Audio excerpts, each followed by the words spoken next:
think it's a good, on that note, to kick off. Like to say hello, good evening, good afternoon. Welcome everybody to another installment of Engage with Team Daniels-Haltom, our Alaska region version tonight. My name is Aaron Katz. I'll be the host for this evening. And before we send it over to Nick and Jamal to say hello, I would like to welcome the Alaska region Regional Vice President, Clint Lancaster, and give him a chance to say a few words. Clint, take it away. Thanks, Aaron. Yeah, just wanted to say hello to everyone and invite, or actually thank Nick and Jamal for coming out and being able to talk to everyone and actually answer real questions. I think one of the reasons that I've been involved in the campaign as much as I have is just the rampant amount of misinformation that's being essentially peddled around, and then the fact that it doesn't seem to be getting addressed or corrected. So I've known Nick and Jamal both for over 10 years. I've worked with them on numerous projects, some big, some small, but quite a bit of stuff that we've done and over the years. And I know them very well personally and very well professionally as part of this union. That's the reason I support them. They've always been completely transparent with me on everything. Both Nick and Jamal have told me things in the past that I have probably not wanted to hear, but actually made me a better person because I thought I was doing something correctly and I wasn't. I think I really appreciate that about them. They've been very, again, transparent in all this. And I really want our folks to get the opportunity to speak to them live, ask them real questions. I don't appreciate discussions where questions are not allowed to be asked live. I think if you mediate the questions, then you get mediated answers. So I hope you guys ask questions. I really, really hope that you guys stay as long as you want, able to talk. I know some of these have gone up to 3 hours with the amount of questions that they've asked, and everybody will stick around. And thanks again for everybody for coming out. Nick, Jamal, and thank you, Aaron. Thanks, Clint. Appreciate it. So with that, I just want to let everybody know, I know we had a few people jump on. There's recording is being done at the moment. I'm sorry. At this time, we're recording the town halls as we do with all of them so that we can go back and disseminate them for people who wanted to join tonight but could not. So I don't know if everyone realizes this, but this election that we're going to have in front of us here in June is easily going to be the most important election that any of us will ever participate in. And it really is incumbent on everyone to get to know the people who are on your ballot as candidates, and what they will do for your union. Because again, as you've heard, the cliche, elections have consequences. This one is no different. It definitely signifies a fork in the road for the union. Now, getting to know candidates, where they stand on issues, that's what town halls are good for. But it's also important to know who are the people behind the name. What do they stand for? Who are they as not just leaders and ACCA members, but as people? And so with that, I want to throw it over to Nick and Jamal to introduce themselves and just let us know a little bit about who they are as the whole package. Nick, Jamal, the floor is yours. I appreciate it, Aaron. Clint, thanks for kicking it off for us. It's great to see, and can't thank you enough for the support. But it's great to see so many familiar names that are in the participants list that are here tonight. And this is just, kind of a culmination and more of, I would say, a staple of who we are, what we're about, and just having conversations like a family should. And can't wait to engage with each and every one of you about that. As far as a little bit of background on myself, I started my air traffic career in the United States Marine Corps from 1998 to 2003. I never planned on getting out of the Marine Corps, but life had other plans. Like I was injured and ended up applying for the FAA in 2003. And I just asked for anywhere but Texas because I was from Texas. I'd spent 5 years in California and I said, man, it would be great to live anywhere besides the place that was 120 degrees every day.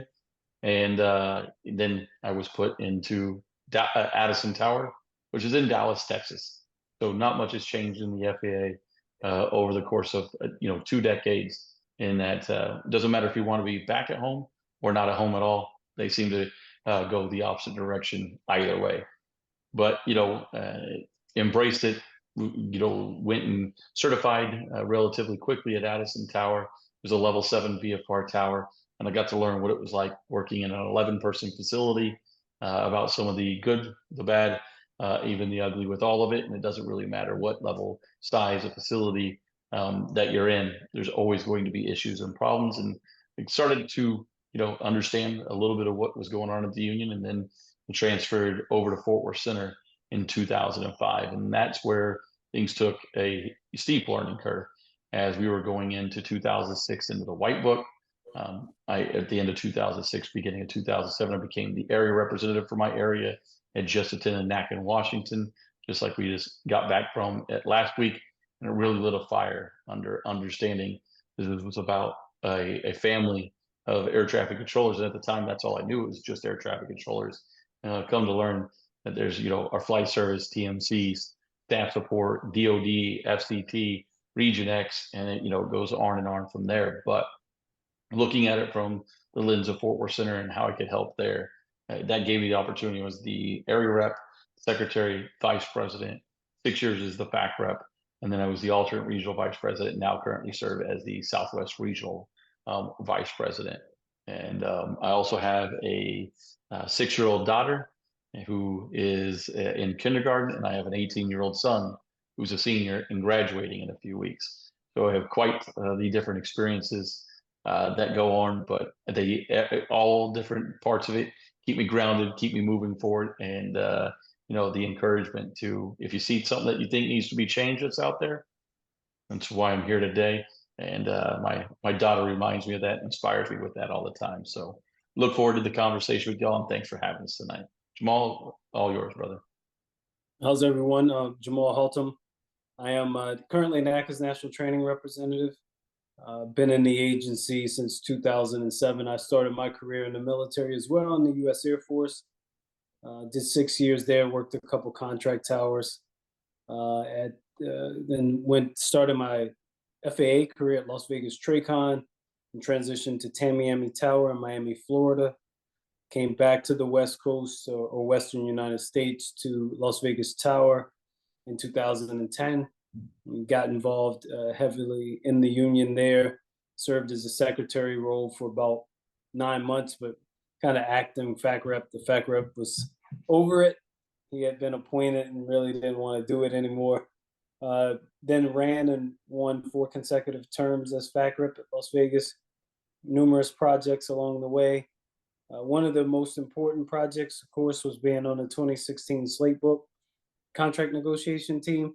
One of the highlights of that was having the ability to transition flight service into the slate book, bringing our air traffic family all together in a more cohesive unit, finding a place where you all fit in the pay scale and transitioning you away from your previous pay scale into a modified version of the AT pay scale, which is wonderful and deserved. And as we know, we'll always look to improve that as well. Now I'm the national training rep. From a personal life perspective, I too have a daughter. She's 20. We have a good time. We're really currently on different sides of the Kendrick Lamar and Drake rap battle in our household, and having a good time with that. So really happy to be here and talk about something we're passionate about, which is NACA and air traffic control, flight service, all things consumed. Thanks, Jamal. Yeah, all of the fathers of daughters can certainly relate. Okay, great introduction, guys. Now, I know the key part of these town halls is giving everyone a chance to ask questions and interact with Nick and Jamal. That's awesome. We're absolutely going to devote the majority of our time to that, and we'll get to that in just a second.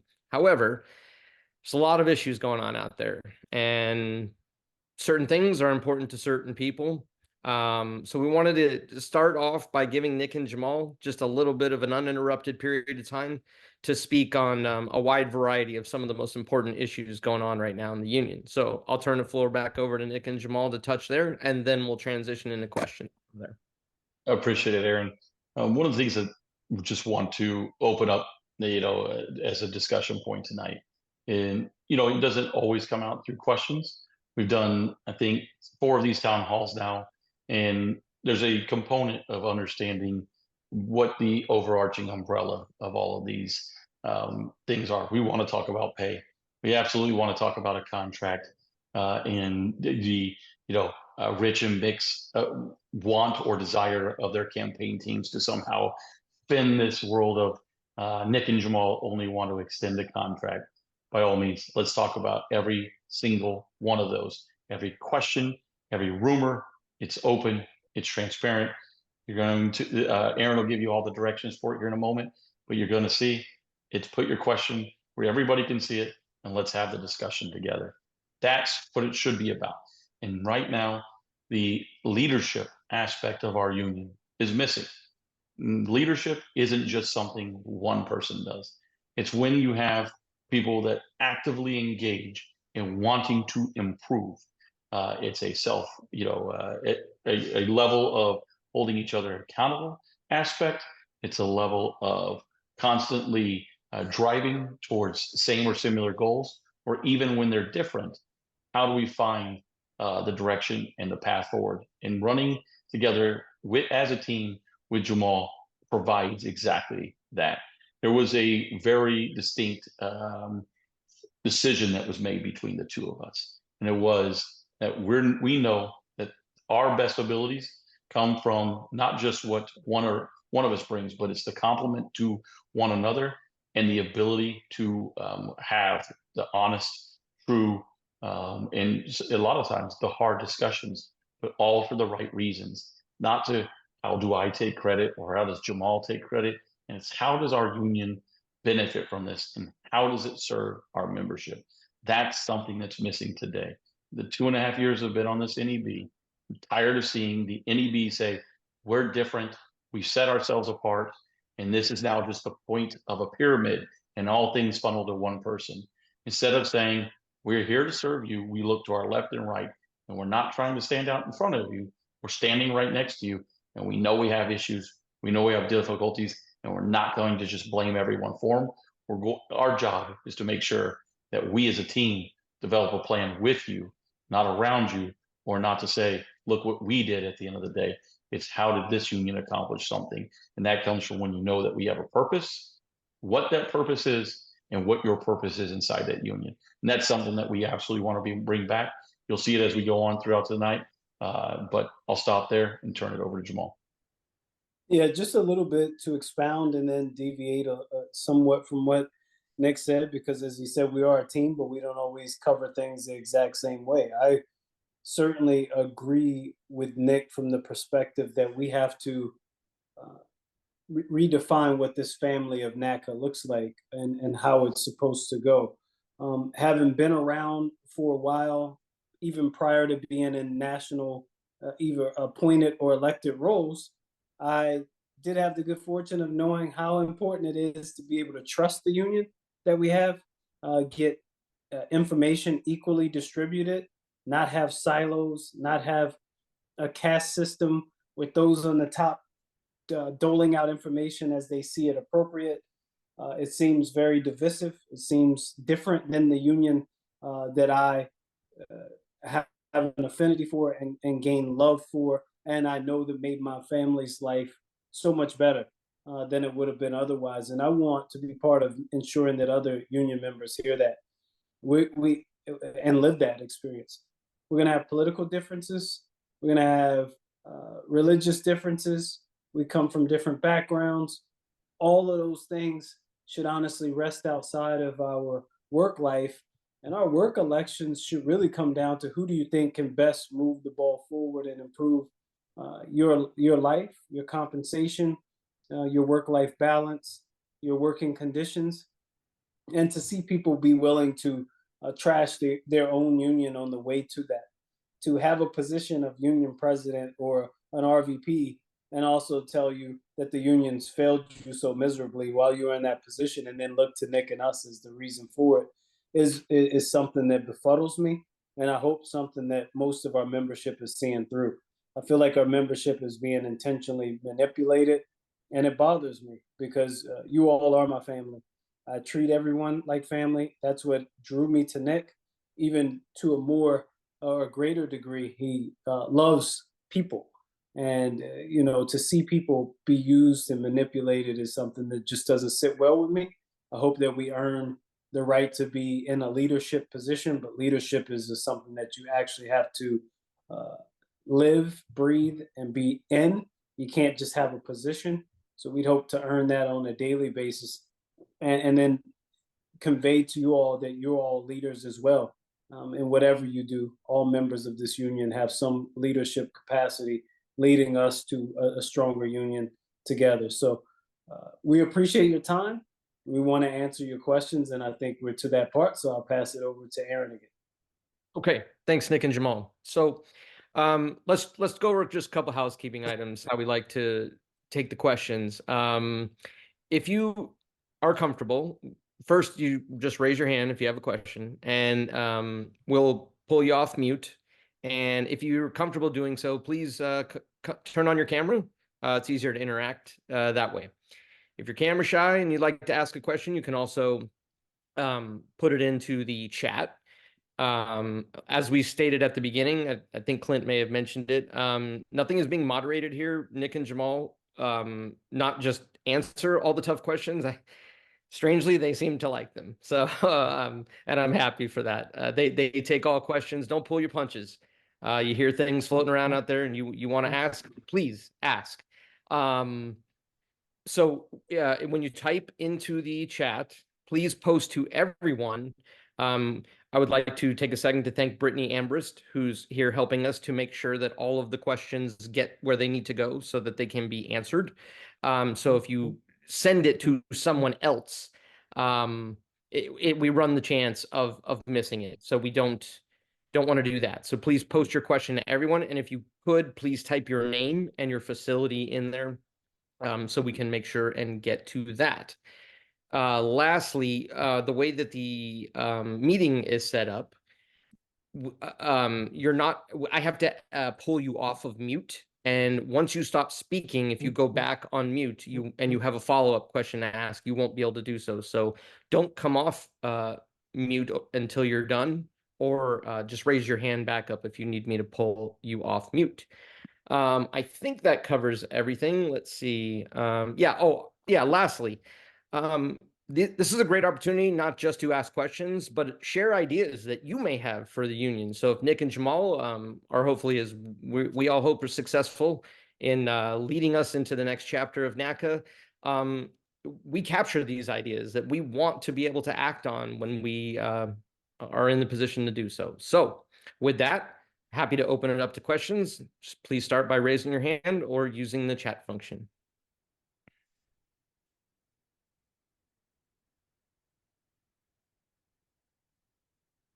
There we go. I'm going Cassidy Roach. How are you, brother? I'm going to ask you to unmute. There we are. Are you able to unmute, Cassidy? I think it's... Yeah, there we go. I think there we go. got it. Now we got you. Welcome, brother. Yep, good to be here. So I just had a quick question about flight service and how we're how do I put this?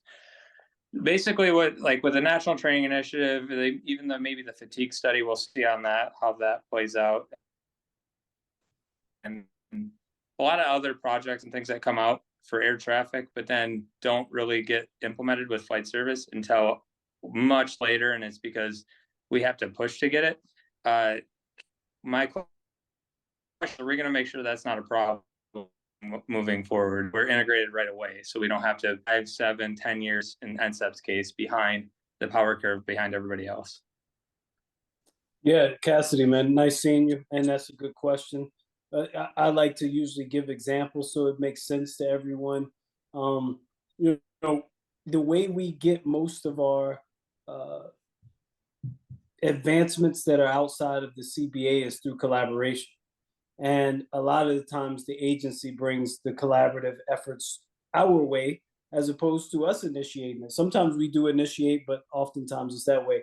So using the NTI, for example, AJT, which is the air traffic portion of the ATO or FAA, came to us and said they wanted to do that.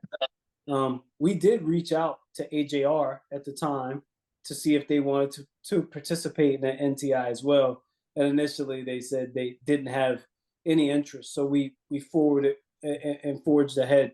Subsequently, we've talked to Clint and others, and it's all about the relationship development and moving it along to ensure that you guys are not left behind in those instances. But just wanted to give an example there.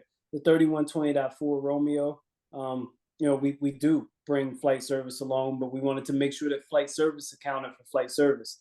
The uniqueness of your profession requires you to be part of it, and it would be, to me, it would be inappropriate for me to answer or someone in air traffic to answer on your behalf. So you are being part of that. The curriculum development for flight service, you are being part of that. But as far as the NCEPT and things like that, again, it goes back to ATO, not ATO, AJT, I'm sorry, AJT, not AJT. But your point is well made, and I think Nick can expound on the CRWG and possibly some of those things as it relates to AJT and AJR and how we look to overcome those as we go forward. Yeah, Cassidy, first of all, it's great seeing you. Thanks for always looking out for us, brother. And I will say that just taking the time that you did to come into the facility when visited Fairbanks, Bobby being there, flew in with Clint, Andrew was there, and just seeing and understanding and taking that time, that's something that leaders that are going to be in these positions have to do. There's no question about it. You don't get to go and not, and somehow hope that magically flight service jumps up or somebody else will remember to insert flight service in this conversation. It comes from saying, you know what, I think this would be perfect for flight service as well. And as Jamal said, one of the benefits of having him elected as our executive vice president is you have somebody who's negotiated a contract, who they worked to, diligently to ensure flight service had a stamp in that slate book, but that we need to move that ball forward from there and setting up the chess pieces along the way. That'll never happen with leaders who don't invest that time, understanding your craft and your profession.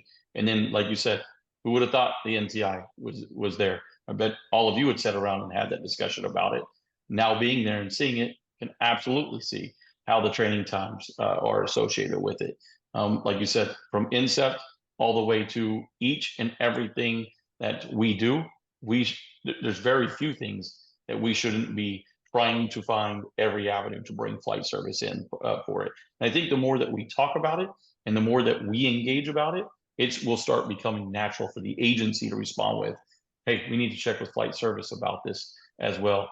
So all of these great gains are for naught if we don't start making sure that our leadership brings these forward. So Cassidy, as Jamal said, it's not just lip service. It's something that we're committed to. And a huge part of the reason that we kicked off our campaign in the Alaskan region is because we know that it's easy when leaders don't go and visit anyone and then sit here and just record videos. It becomes very difficult, actually taking the time to hear the issues and then make a strategy to engage from there. So I appreciate you kicking us off with that, because that sets the tone for everything that we need to talk about tonight. Yeah, and I would add, I'd go all the way back to the CBA. We had, I hope I'm saying his name properly. I know the first name was Dean. I think last name was Brown at the time, which is the flight service national rep. We included him in the CBA because, we have to be mindful that we don't know what we don't know. Dean Miller. And be very respectful to the fact that what you do is unique. You're going to know it better. Not having an ego that says, I know it only.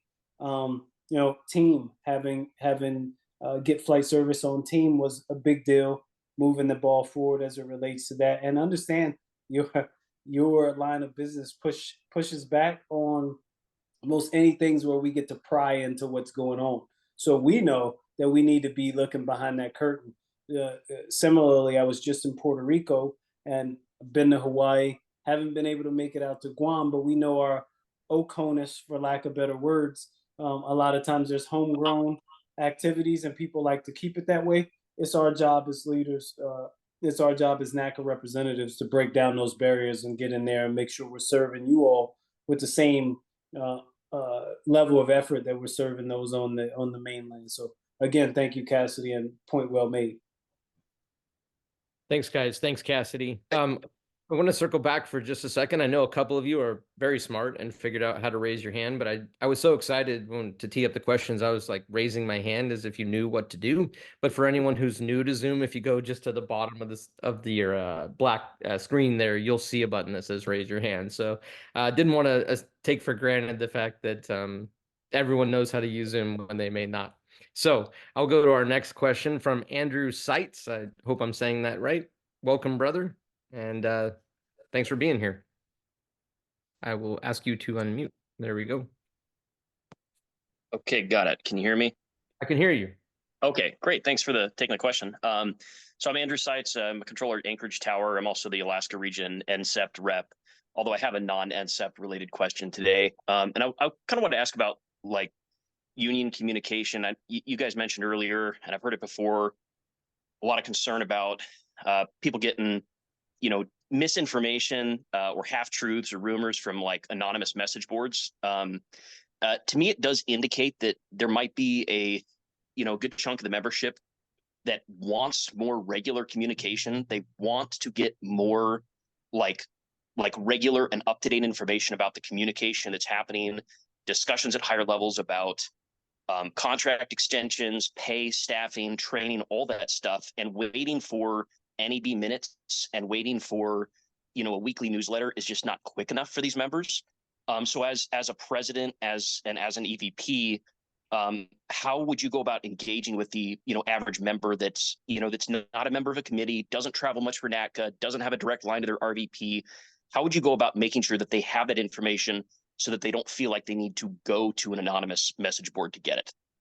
Yeah, Andrew, is a great part to start off with here as well. Is communication is going to make or break any organization. Doesn't matter how big, how small. If you don't focus on it, it will be absolutely the death of you. So we've put ourselves in a place when we don't hold regular town halls. We don't go out and make sure we have a unified message. We don't want to communicate the truth to anyone, and only one person gets all the information. Currently, our president, and seeing the last 2.5 years, there aren't regular briefings provided. You got to ask them, then you got to wine garden them to get information about it, and then maybe we can put together out of all those pieces a narrative to brief everybody about. I think what you'd see immediately is us asking the membership, how do you want to be engaged with? Because is it an email every 2 days that shows me shaking hands with a congressperson? Or like you said, is it a briefing that we've come up with talking about contracts and how they do extend? And what would it look like? And holding town halls with experts just like this. We have lost the expertise in our union currently when you have a president who doesn't have other people actually engage the membership. So I think if I got to write the history quickly, and I'm sure there's a million other ideas that are out there just to start off with, would be that Jamal and I, ending every NEB meeting, would say, RVPs, here's the expectation. These are the 2 or 3 things that we're going to all go out and communicate. Make sure you have this discussion with the membership, and then bring us the feedback at the next NEB meeting, and let's discuss. Let's have that conversation. It's never happened. In 2.5 years, it is, okay, meeting's over. And then suddenly when Rich is asked a question, it's, well, your RVP knows all that. They should be talking to you about it. Well, when nothing is organized, and just to have RVPs in all different regions saying all different talking points is going to lead to the natural confusion. So I think we've honestly pushed everybody to these anonymous websites and anonymous forums. One, because they don't trust the union. They think they're going to get fired from a position if they come up with a question instead of just having a discussion about it. And then ultimately, no one's really willing to give you the direct answer or come up with a plan around it. It'll usually be, we'll build a committee to look into it. We'll assign an RVP to oversee it. And then in 2 years, we hope you've really forgot about that question. That has to change, and it has to change now for the health of our organization. So Jamal, I'm sure he talked about this all the time with, a million ideas surrounding it as well. Yeah, thanks, Andrew. It's nice to meet you virtually. Looks like a nice fish tank in the background also. So what I would say, brother, is we've seen this coming. Yeah, nice little daughter too. We've seen this coming for quite some time, right? Is that a lack of communication it leads to people going to fill the voids. Myself, Nick, Aaron, and others have taught probably every representative that we have in the union fact rep training or rep training. And that's one of the things we talk about is communication. When you, in an absence of communication, people will go and find information. If you go to meet and greets, Clint and I go to meet and greets in Oklahoma City. You go to meet and greets and you ask the trainees, the people who just got hired, where did you get your information about NAC and the FAA? They tell you Reddit. They tell you Point 65. It should be coming from NACA. We have to be a reliable source. When you lie to people, they stop coming to you. We have a person that is loose with the truth. I'm trying to be generous here as a national president. We have those on the executive board who have used minutes to manipulate truth.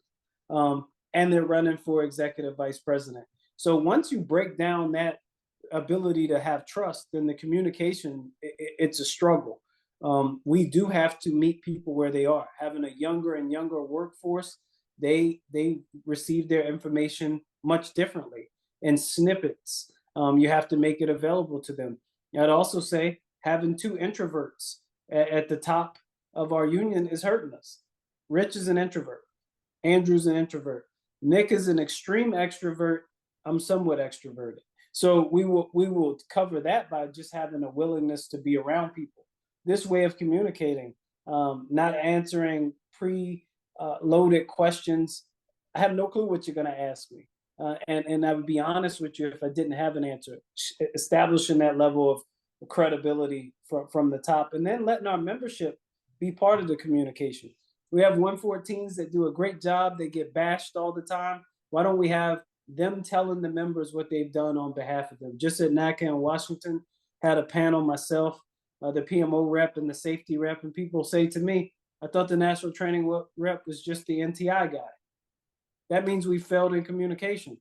That's on purpose because we have a person and a president right now that wants to be the face of everything so he can manipulate things. I don't take pride in this. I don't enjoy saying those things about the president of our union. I wish I didn't have to say them, but they're true. So to answer your question is change the way we communicate, be our own media, be trustworthy, and actually engage with the membership. One of the things Nick and I said is one of the two of us will get in every single facility. You can't lead from videos exclusively. You can't have small snippets and not go out amongst the people. We'll do that, and that's when things get real. Looks like Clint has his hand up and wants to chime in, so I'll turn the mic over to him. Yeah, I just wanted to add, Andrew, too. I think, obviously anybody in this region knows I'm not a fan of the anonymous Redditors and things like that. I think that does harm our union but I think that to your point and to the point that's been made, I think people are asking anonymous questions because I think they should probably know them, and maybe they feel like they should know that. They don't want to be embarrassed that they don't. I think that's weird. I think one of the things that we've talked about that we have to get better at as an organization is asking the questions constantly. We just had a conversation this region on our call. I think you were on it, about where I asked that, what would you guys like different? Because I certainly have a style of communication. I generally forward things and information to the reps, and then I let them disseminate it the way that they would like to disseminate it. And a lot of people said, no, we like that. And some people said, actually, we would like a monthly thing. I think it's one of the things that I know, because we've talked about it testimonial wise, is like we do need to get better at communication, because I agree with you 100%. I think, and I agree with everything that's been said. What we've got right now on the board, and it is unfortunate to say the things, and I would agree with Jamal that, especially being somebody that's been on the board for a long time, it's unfortunate that we have to say these things, but these are the truthful things. Is we have people right now that weaponize information on the board. They give us information when they believe that it will benefit them, and they withhold information when they believe that it will not. What that does to people below that is it puts us into scramble mode. And the communication has to get better. I know that's one of the commitments that I've had with Nick and Jamal is we have to communicate better. That needs to be a number one thing. And I think I just want to reiterate that it's a constantly evolving thing. When I came in, everybody was happy to get an email. And then, now it's like, well, we want emails, we want text, we want everything. And we just have to find that happy medium. But it's very, very hard when you have a president that will not give us information. When we're finding out about things like fatigue, the massive fatigue mitigation rules, when the NEB finds out about things like that, the same time that you find out about it, that's distressing, and that needs to get fixed. That's all I wanted to add. Thanks, Clint. Thank you, Clint. Gonna go over to Rob Kindred. Brother, come on off mute and say hello. Hey guys, good seeing you last week in NAC in Washington, and appreciate having the opportunity to talk with you both a little bit. In the opener there, you talked about trying to address pay, and one of the things that I've heard several questions on in the facility on, so I wanted to ask that because we hear about the contract. Could it be extended? Could we open it here in a couple of years? But is there any plan that you guys see to try to address any of the pay issues even prior to opening in 2026? Well, yeah, thanks, Rob.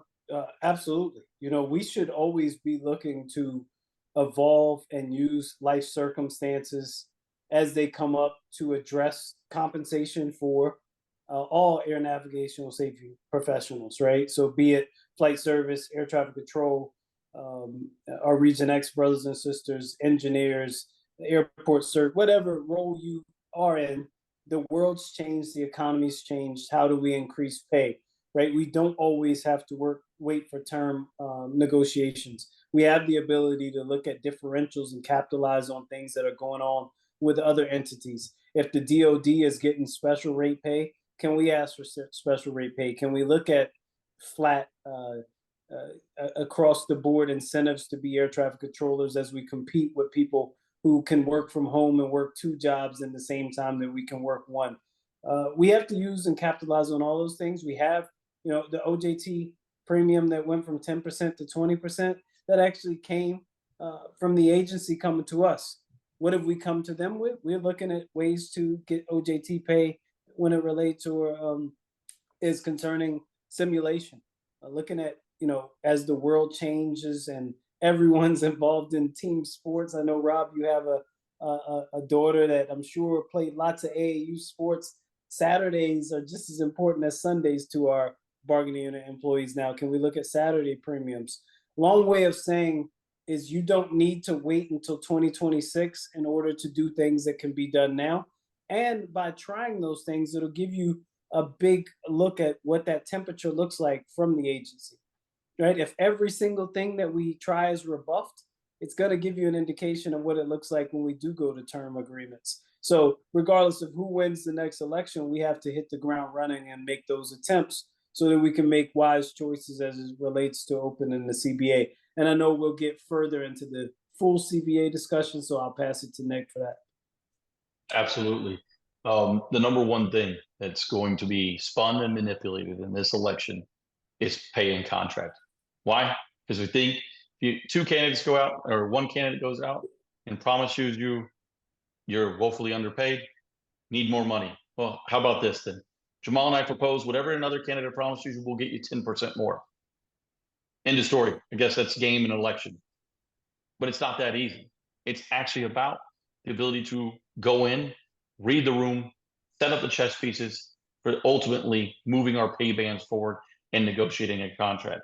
So yes, Jamal and I have been pinned into a world or an attempt by Rich and Mick to say, we're scared to negotiate. We just want to extend the CBA.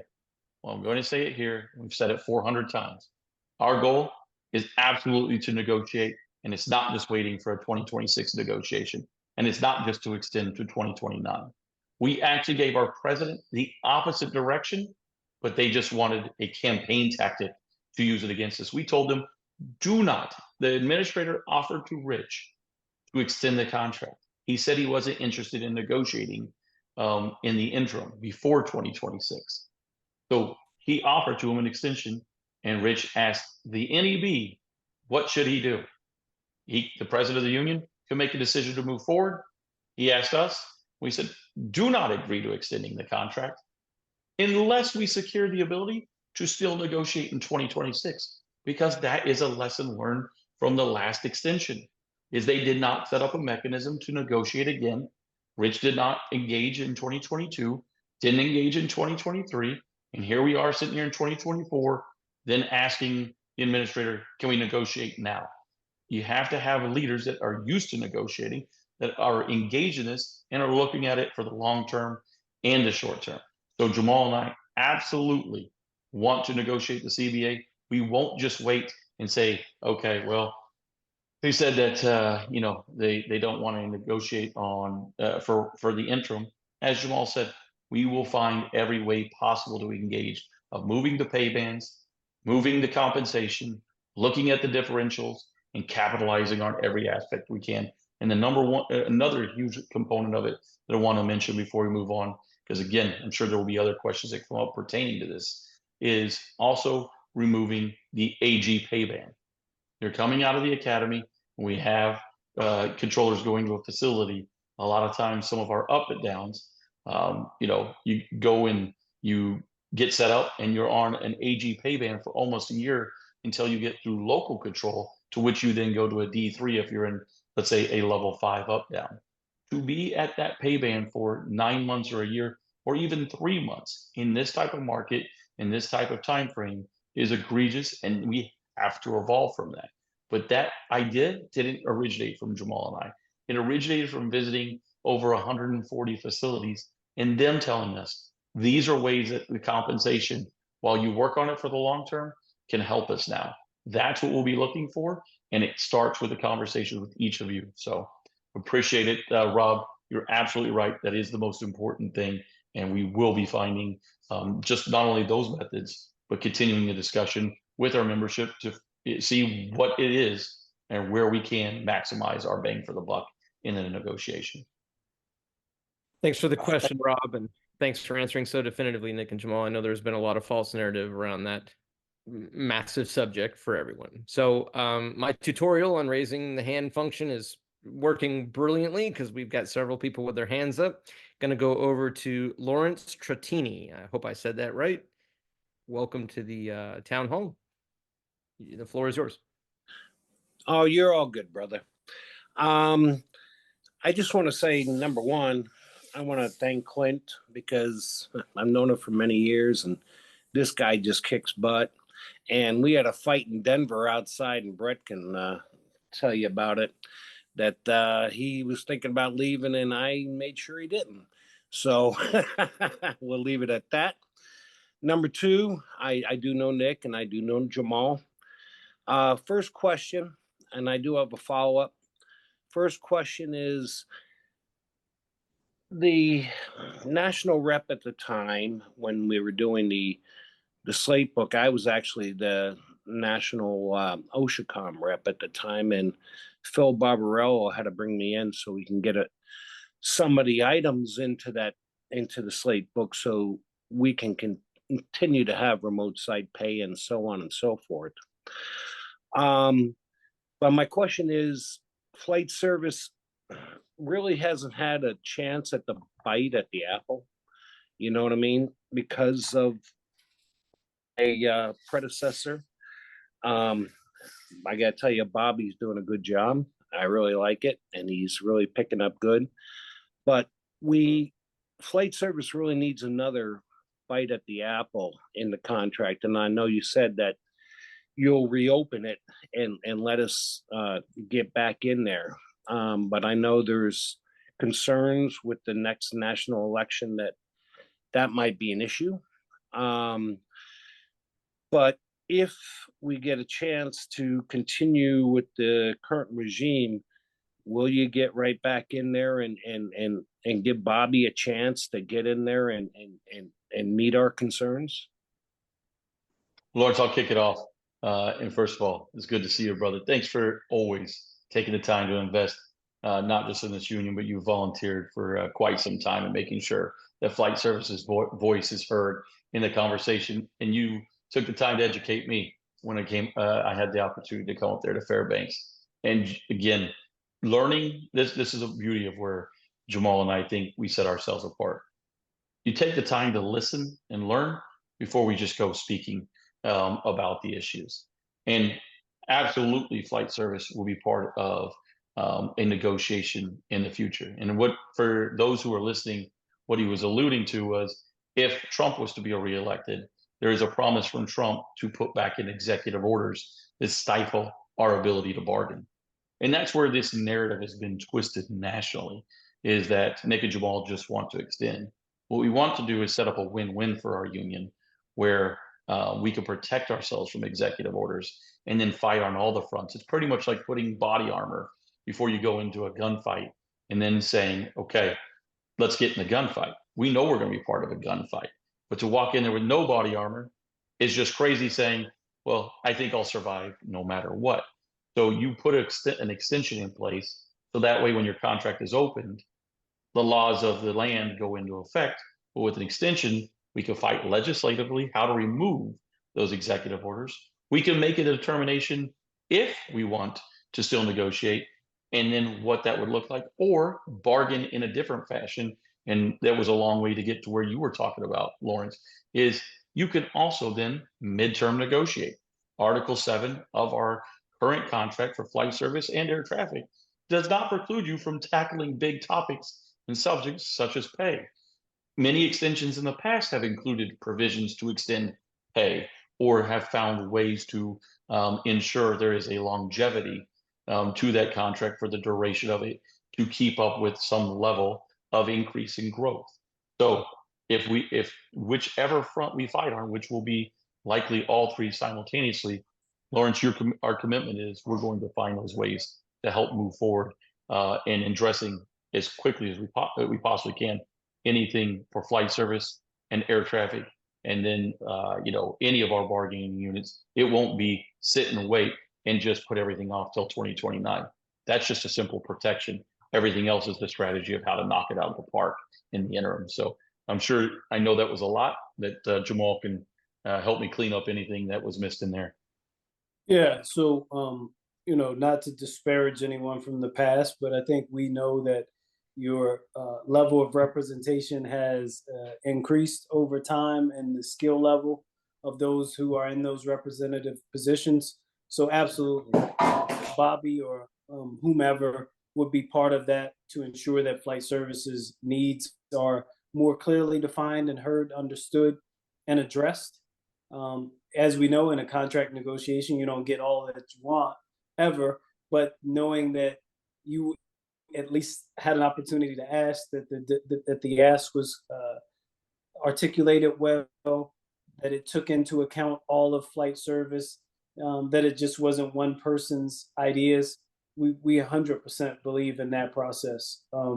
And again, going through it, Larry, I know what you're speaking to specifically, and I don't want to disparage anyone. It will be an improved process. And while we have you, it's not just flight service. Our brothers and sisters at the command center, NOTAMs, needs to be heard more as we negotiate. You learn from the past, you get better. You never identify anything as the be all, the end all. Slate book, I still believe serves us well. It was outstanding. It remains outstanding. It can get better, and it'll get better with NACA members being part of it and all of the bargaining units that are in that CBA, and we're aware of that. So appreciate you giving us the opportunity to speak to that directly, Larry. Okay, can I have a follow-up question? Yes. Okay, thank you. Our staffing levels they're getting better, but they're still pretty rough. Fairbanks is somewhere around 60-something%. We're having trouble staffing the centralized rotation. And to be honest with you, me, Clint, and Bobby's continuing to fight. We're trying to get our controllers are coming into flight service thinking they'll have a chance to get to a tower or center maybe someday if that's what they choose. And I know NCEPT is the avenue, but we've been unsuccessful in the last years to make that happen. Is there going to be a commitment from you two that we can get that done? Because that's one of the things that's unfinished from my administration. And I would really like to see Bobby and you all get that over the hump. That's where I'm going. Well, Yeah, Larry. max hiring is something that the agency has committed to, and then they're looking for avenues. So we should explore flight service as an avenue for max hiring, to use it both to fill flight service and then to allow those people, after they've established themselves and certified in the flight service arena, those who want to go forward to move forward in that way. So it's really an untapped academy, if we're being honest with ourselves. So 100%. And that's where you are strategic, you're wise, you're honest, collaborative, and they may be seeing it as a blind spot they weren't seeing. The agency seems extremely committed to hiring. It's a matter of placement, getting people where they need to be, and all of those things included. So we have an academy that's kind of untapped in flight service. Let's utilize that to increase the numbers. So 100% looking at that. Yeah. And I won't reiterate the amazing point Jamal just made. I'll say that's what happens when you have somebody in a leadership role who doesn't come and talk to you, and doesn't come visit you, and doesn't engage with you, cannot speak those points into existence for exactly the reason Jamal said there. Is we have to figure out ways to introduce that into the conversation, and it's not happening today. And you can rest assured it will be something that is brought up, and we'll come back to you and tell you exactly where we're at on it, because it is a missed opportunity every day that we're not finding that avenue and path to not only build the air traffic staffing, but the flight service staffing as well, because not everybody wants to leave flight service, and not everybody wants to go to become an air traffic controller. Others would like that opportunity to go and live in Alaska and be a part of the flight service profession and career. So that will be engaged, and we can't wait to work with you on not just how to be hired, but also begin using the inset process as well. One of those avenues has to crack the door open first, and we'll definitely exploit it to then grow and build out from there. Well, thank you both for your time, and good luck. Thanks for the great questions, Larry. Okay, now we're going to move over to Dustin Jones. Welcome.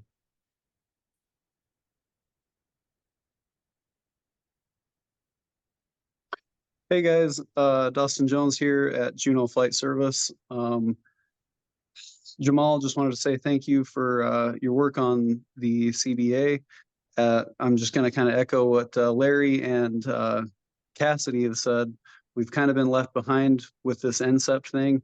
I understand, like, the NCEPT is not the answer to our prayers. You know, there's staffing problems all across the U.S. and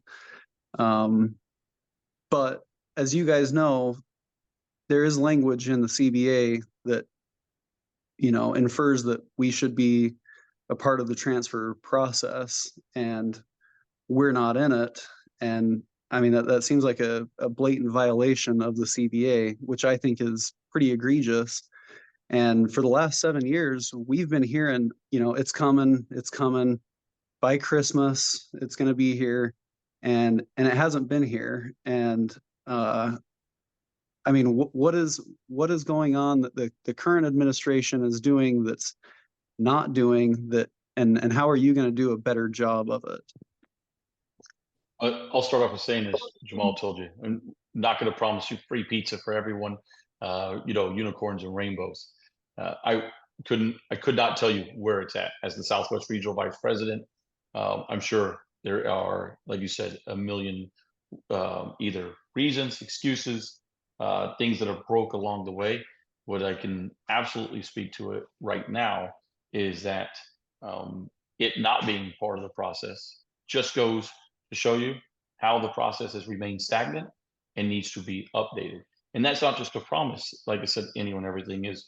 We have several areas that we've said that we want to immediately gauge for the air traffic side of it. So I'm going to parlay it into exactly where you're talking about it as well. But for those on the air traffic side that are listening to this, and like you said, they got to realize, first of all, we're fighting to get people in this process. So the narratives of it just being stagnant and still. Well, take a look at who has been a part of that. Been Mick Devine. Mick Devine, does he know anything about flight service? No. So then it's left to be worked outside of it instead of bringing this package together as a whole. And we right now have in both flight service and air traffic the lowest staffing we've ever seen. And we keep trying to just do the round, peg in the round peg in the square hole approach and say, well, why is this not working for any of us? Well, we want to go in. We want to start doing targeted moves and approaches for the level 9 and below facilities, looking at how do we place people in 4 through 7s to a level 8 and 9, or even a level 7 and below if they're trying to move there.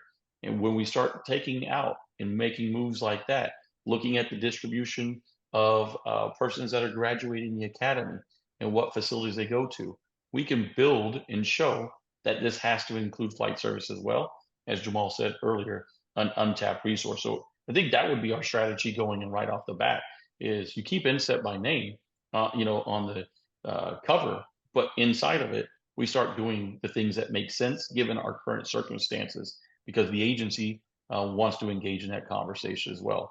And anyone who comes to the table with a solution quite often is the first to be able to, when you negotiate, I'll put it that way, you want to put your language up on the board first.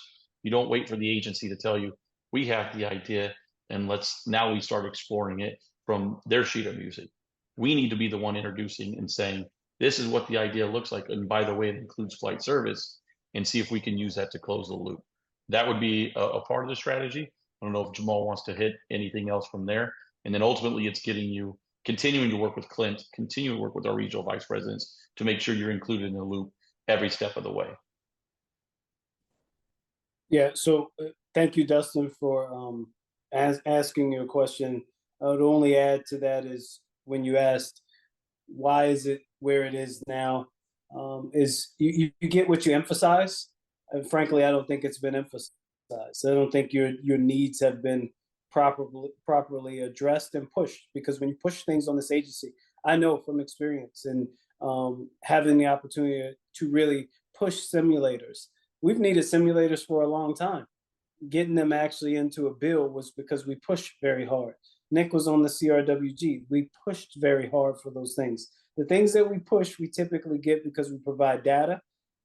As I said previously, and Bobby has talked to me, where the academy is there room on Oklahoma? Can we have 2 parallel flight service academies going at the same time? Therefore, hiring those people and creating a larger window of people that could be in it, and then say, now let's make sure that they participate in the INSEP better. The nest, we fire people that could have gone to flight service. Again, not necessarily wanting to point fingers, but wanting people to understand there is a difference in who you elect and the level of work. When you have people getting fired, not even being offered the nest, through the nest, not even being flight service, that's a failure, and it affects you all directly. And I don't say that to say, well, sure, you could do flight service. They'd have to go there and show that they could certify as well. So using the academy better, potentially opening up the another academy for flight service at Oklahoma City where it previously was, and just opening that window to have more bodies go through it to create more opportunities. But you emphasize, we will absolutely emphasize it and ensure that you're part of the system. Okay. Thank you, Dustin, for the great question and having a name that was so easy to pronounce correctly. I appreciate that as well. So moving on to Bobby Skurlock. I think you were mentioned by Larry in his question. Welcome, Bobby. Thank you. Welcome, Nick, Jamal. Thank you guys for coming. I want to say something before I get to my actual question. It's basically about the INSEP. Mick Devine is the INSEP rep. I've gotten him a couple times about the INSEP. He has no interest in it, addressing flight service concerns on it. I've worked with Jamal as they on training stuff, and he's been very helpful, very interested. And Nick, you're great all the time. I know you don't have a lot to do with flight service yet, but if you take the reins of president, I think you'll be great. So Because about, you know, for me, it's the interest, you know, some people are interested in helping, some people aren't. So thank you guys. So my actual question is about the contract in 2026. So it looks like, or well, I guess my first question, does it look like we're going to be opening in 26? And if so, and Trump wins, what are we going to do to prevent or to help with the what are they called? The executive orders? Because it would be really bad for us to get INSEP just to lose it in the contract. So those are my questions. Thank you. So, Bobby, and thank you for asking the question in a way that is responsible. The truth is, we can't fully know what's going to happen in 2026. November of 2024 will tell us exactly what we're going to be dealing with. And I like what you just said, to get the INSEP only to lose it, right? There's some idea or concept that everything is linear or it goes up. Knowing that the executive orders strip unions of their ability to negotiate, their ability to protect their membership, and just off the bat would remove about 77 of the 125 articles that we have. And I need the air traffic controllers on here to view it through this lens. One of the articles that we have that we maybe don't even pay attention to how strong it is for us is Article 95, performance management. One of the executive orders was the ability to remove employees for substandard performance. The agency has to work so hard right now to properly evaluate our performance because of our CBA. With those things removed, the agency would be able to fire almost any of us on a daily basis because it's an imperfect job. We cannot be perfect at air traffic control. We strive for perfection. So our answer to that is we have to do what is right to protect this union. If there's a Trump administration or a Biden administration, all we want to protect ourselves from is negotiating under executive orders that devastate. And when that contract opens, those executive orders become law. So it's not at the end of it and you could stretch it out. I know some people say you could have these legal battles. When you open that CBA, that contract, those executive orders become prevailing and become the law, and we lose all that we have. Losing what we have doesn't mean later on someone's just going to restore it. It means you got to fight to get it all back. So you could have a 10-year fight over something that might be a 2-year protection that you take. So what we do differently is educate this membership without lies, without hyperbole, without insinuations or trying to paint anyone into a corner, but just the truth. And if we're successful and telling the truth means that after our first term, no one wants us again, then we'd rather do the right thing than lie. We have to be honest with this membership and paint the true picture of what it looks like. So, Nick. Absolutely. And Bobby, first of all, great seeing you. And I got to give a shout out to the Alaskan region and the fact that this is the most camera turn-ons I've ever seen in any of our town halls, even the ones that had like 200 people in them.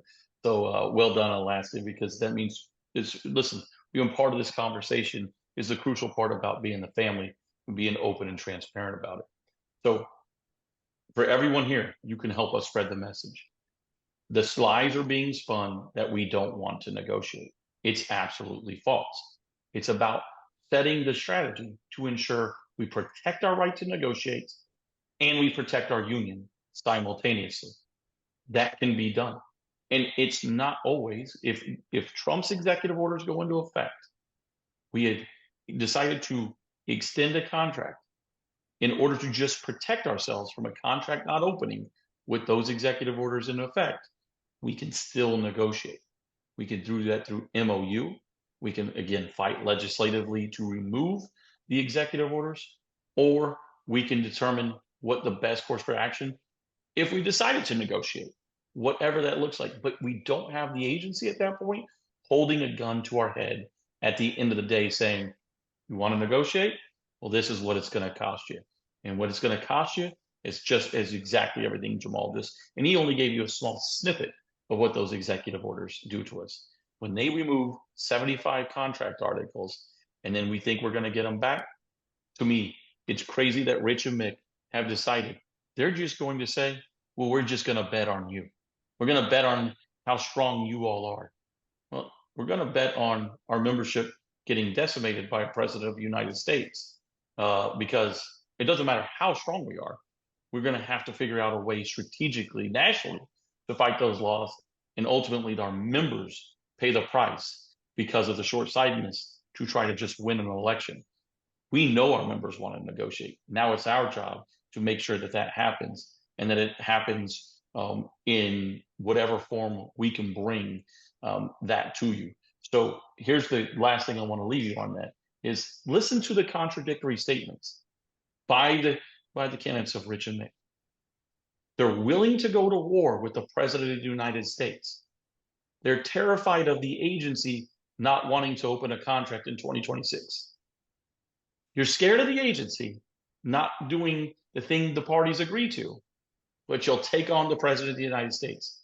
That should tell you that they're just hoping you only are being fed by fears and lies of, we'll just go fight them. We'll just go fight them and get you everything you want.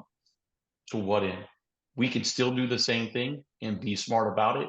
And you need candidates who are willing to explain that to the membership and help our way through a very concerning and troubling time, which can happen and all change in November for our future forever. I would Great add question. just really quick that air traffic, flight service, all things that we do is some level of risk management. We don't have to expose ourselves to prove how strong and tough we are. We can learn from the past to be sure to protect the future and protect ourselves. That's our job. That's job one, is to protect this membership. Yeah, I think Clint has something to add before I go over to him real quick. Nick said something about information and misinformation. Brittany's posted in the chat there where you can go to our teamndjh.com website to get information. We have lots of things from the guys in there. All of our social media is there. We'd encourage everyone to give us a follow, and you'll be able to get lots of information directly from the source here. Clint, go ahead, brother. Unmute. Hey guys, I obviously this is a question that I could probably speak to, but since this is your call, will you address the narrative that's getting spun now that somehow we can actually get around these executive orders, and specifically to the court case that was initially done when the executive orders come out? If you want to expound on that, if not, we certainly have the conversation. But I do, because I have been asked about it, know that there is a narrative being spun that we can, because of court cases won by previous unions, AFG being specific, somehow we aren't afraid of these executive orders. Did you want to talk about that, or do you want that to be a different conversation? Hey, Clint, if you will, and I hate to put anyone else on the spot, but this is our style. I think Joel is on the call. I'm not sure if he's available to unmute and address that if he is, but that's, I think, how Nick and I operate is, let's use the entire team, right? Joel has immersed themselves in the executive order and is legislatively very sharp. So we can answer it, but I would like to give him an opportunity if he's available. Joel, are you on here, brother? Yeah, brother, I'm on here. Sorry, I'm not on camera. I am driving. I only have one arm, so apologize for that, or I would be. Yeah, for sure. I mean, the executive orders, they existed. They're not a punchline. They're not a scare tactic. They, in fact, existed before in 2020. And literally, we're in a position where the two candidates, we've had them both as presidents and seen what they have done. And the previous president has said he is going to implement them again. That's already out there. So we don't have to wonder. We don't have to use it speculatively. We don't use it. People don't have to use it as a campaign tactic. They are real and they existed. The idea that AFG was somehow kicking ass during the executive orders is just not true. AFG, in any case where a CBA was opened during the executive orders were controlling, which made permissive subjects of bargaining non-negotiable. Like Jamal said, we have 77 permissive subjects of bargaining. Those, before you even sit down at the table, are off the table for negotiations. They're gone. So you're going from 125 articles minus 77 down to 48 articles before you've even begun. That's the landscape we're facing. Oh, but by the way, we're going to lose everything, but we're going to get 30% in pay raises. I mean, just as you play that out in your heads, you understand how ridiculous it actually sounds. So what did AFG do? They filed lawsuits. We put injunctions. We lost all the injunctions. It was deemed in fact legal because presidents are allowed to issue executive orders. That is a right that they have. And it's a right that they use to get around Congress. So they execute executive orders or laws that aren't convenient for whatever their agenda is. So they'll implement executive orders. We went through the injunction process. The injunction process played out. After you went to the table, they had contracts imposed upon them because the executive orders allow all the agencies to impose their last best offer if you don't come to an agreement. They're designed to not come to an agreement so they can impose their last best offer. What changed it for APCHI was on day 3, Joe Biden issued executive order 14003 and 14025.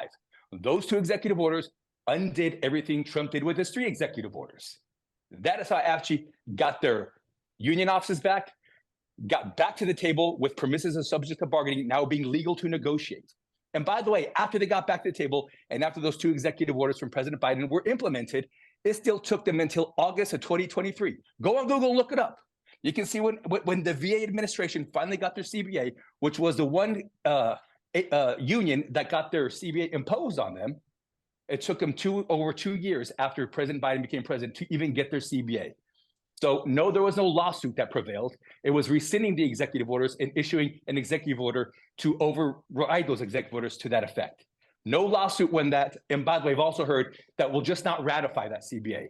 For those of you that are around for the White Book, did it matter that we didn't ratify the imposed work rules, or do they exist nonetheless? Whether or not you ratify an imposed CBA or not, those executive orders will be controlling and they will be in effect. We can sit there and clap our hands and pat ourselves on the back that we didn't ratify imposed work rules, but they will exist and we will live under them regardless. It's just the facts. That's all I got. So that was not a setup. I didn't know exactly what Joel would say, but I do know that that is a style that Nick and I believe in. And that's what our union used to be. It used to be relying on people who have developed a level of expertise in a particular subject to answer questions. When we had a dues restructure in circa 2014, we had a whole team go out. We don't have to hide from tough conversations. We just have to put the right people in front of everybody in order to have the conversation. And our national president, this should not be a fight. Our national president should be telling everyone the truth. And anyone who doesn't want to tell the truth, he should be ensuring that they don't have an avenue to speak on behalf of this union. So very troubling, the position we're in right now. Well, you know what, Jamal, what you just said there sparked something for me. He did tell the truth at one time when the executive orders, he wasn't running for president again, and the executive orders were coming into effect. And he asked Dean to put together a briefing, Dean Acapelli, to put together a briefing about the executive orders and the impact and effect. Rich and Mick went on the campaign tour of going out in I think it was 2020, 2020, just before COVID was hitting. And the NEB at that time, that Jamal and I weren't a part of, were out telling you how bad these executive orders could be. And now today, they tell you, well, we've got this history. You know what they haven't done? Brought a single ounce of that history to the NEB because they know somebody like Joel, other RVPs, and other experts that are out there will just dismantle the argument, and they're feeding and prying on saying, rah, rah, we'll just get you more. It's not rah, rah, we'll get you more. We all want to get you more. Any union worth their salt will find a way to collaborate. But we're not going to do it just because it sounds like a fancy buzzword and we think it'll win an election. We want to be upfront. We want to be transparent. They were willing to tell you at one time that it's not, but now suddenly they have court cases that no one else has ever seen. No one else has ever been a part of. And I'll leave it to you that Joel captured the rest because he absolutely crushed it of what's truly at stake for our union, and that the fact that we'll then crawl out of that hole for years to come if somehow we lather ourselves up, stand in here and say, we'll take on the president of the United States and we'll out-trick him at the end of the day. Yeah, thanks guys. Thanks for the question, Joel. No, you can't fake that kind of passion. Drive safe, especially if you have one arm. Okay, let's go over to Brian. There's no last name here, but hopefully Brian knows who he is. Welcome, brother. Yeah, hi, Brian. I'm up in COTS Flight Service. Going back to the hiring thing that you were talking about earlier, Jamal, you had mentioned how like the FAA is committed to their max hiring. That's all fine and dandy. I mean, they've been saying that for years. Yeah, great, max hiring, been doing that for years. And they're also saying it's like we could have extra classes for flight service and down in Oklahoma and all that kind of stuff, and push through more people. We could have 8 classes. We could be running like Oklahoma and be running 2 classes a day, 9 classrooms.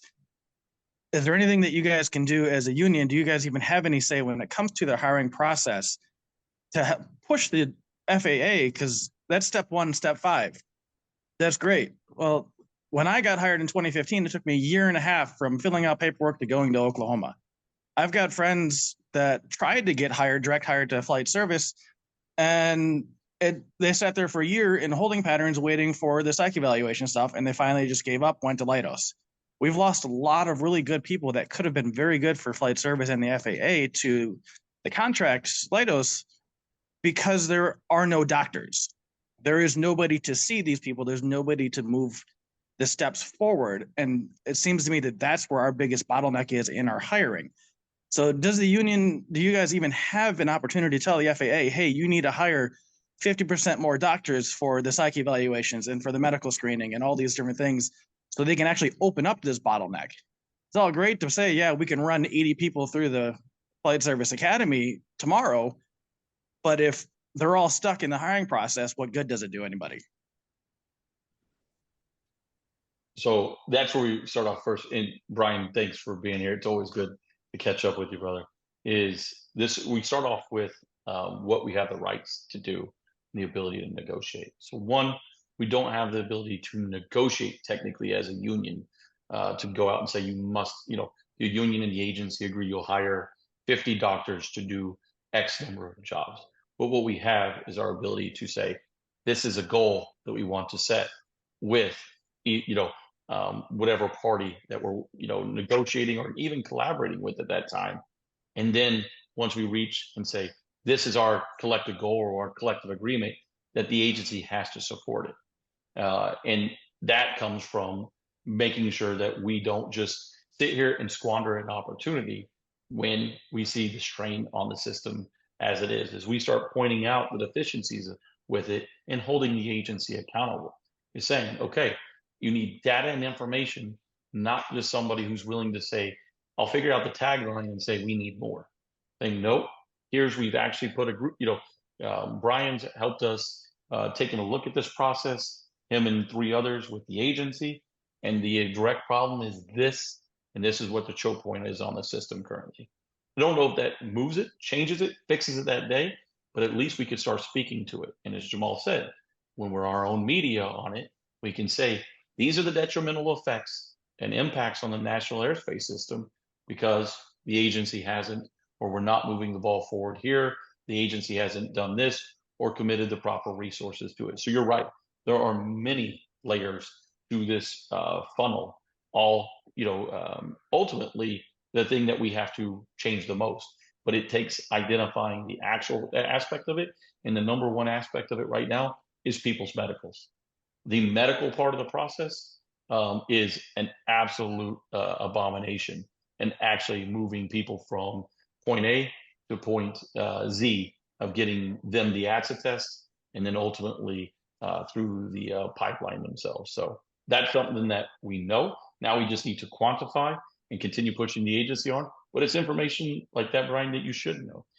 It's things we could be putting out, saying, here's what it looks like. Here's the current state of affairs. This is what the union's doing to push them on it. So that way you don't have to guess on it later on. You would actually know, are my unions actively engaged in this? And if you see a different part of the problem or you're hearing about it, you can say, hey, have you taken a look at this thing over here? I'm hearing this is the real problem. It's not so much the medical now, it's X. So I think that's all part of the process, but we will be engaged in it and we will be putting it out, Brian. I don't know if Jamal wants to add anything else from there, but it's going to take us as a union being actively in those conversations, not just hitting the headline and moving on. Yeah, Brian, absolutely. When you look at it and go backwards from what you said is we have to identify the issue and find ways to address the issue. And you're right. If we accept the tagline max hiring, that's awesome. They max hired from 2016 to 2019. Max hiring to what end? Max hiring to CRWG numbers. So again, look over here, agency. Have you recognized that there's another pipeline of hiring that you have not fully tapped into? And you can. And oh, by the way, one of the impediments to getting those people through the pipelines is the medical.